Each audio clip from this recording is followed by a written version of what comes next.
ইফতারের সময় যদি ম্যাঙ্গো জুস দিয়ে ইফতারটা করা হয় কেমন হয়। আমি কিছু আম ফ্রোজেন করে রেখে দিয়েছিলাম ডিপ ফ্রিজে। আজ সেখান থেকে দুটো আম নামিয়েছি। আমি এখন আমের পিউরিটা বের করে নিয়েছি ব্লেন্ডারে। এখন আমি এটা ব্লেন্ড করে নিব। ডিপ ফ্রিজে রাখার ফলে এর স্বাদ গন্ধ অটুট ছিল। আমি এর ভিতরে এখন 2 গ্লাস পানি দিয়ে দেব।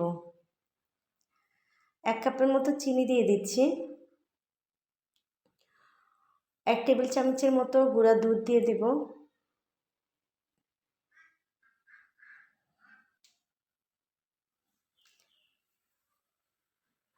ব্লেন্ড করে নিয়েছি। সত্যি অসাধারণ হয়েছে খেতে। কালারটাও খুব সুন্দর ছিল। আল্লাহ হাফেজ।